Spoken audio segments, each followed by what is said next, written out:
થવાની ઘટના રાજ્યમાં કોઈ પહેલી નથી। આ પ્રકારની દુર્ઘટના આની પહેલા પણ બની છે। ભૂતકાળમાં આવી અનેક ઘટનાઓ આપણે જોઈ છે અને સરકારનું ઉદાસીન વલણ અને અધિકારીઓની બેજવાબદારી સ્પષ્ટ આંખે વગાડીને સામે આવી છે।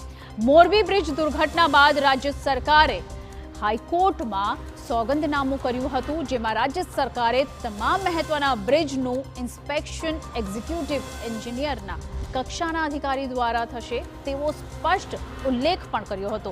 જો કે રાજ્ય સરકારે કરેલા ઠરાવના મહત્વના જે મુદ્દા છે તે અધિકારીઓ ઘોડીને પી ગયા હોય તેવું લાગી રહ્યું છે।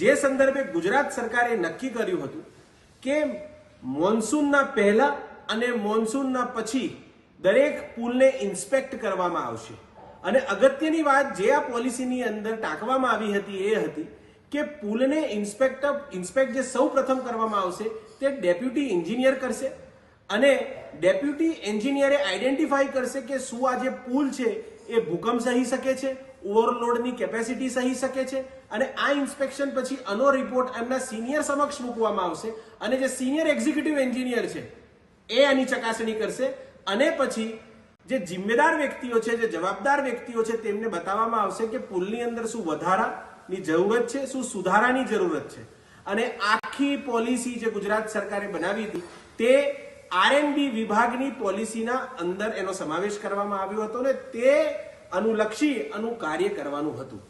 મને નવાઈની વાત લાગે છે।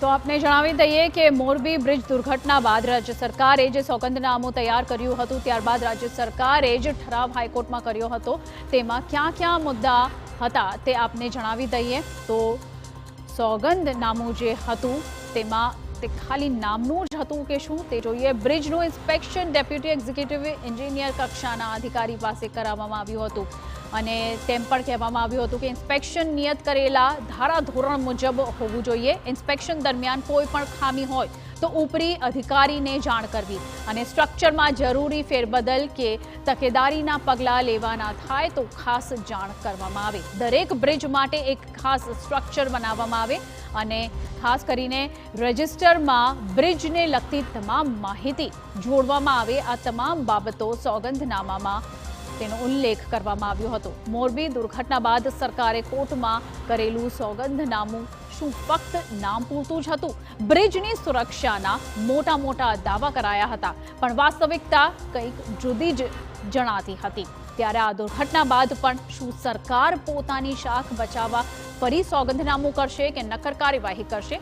હાલ તો જનતા આ સવાલ પૂછી રહી છે।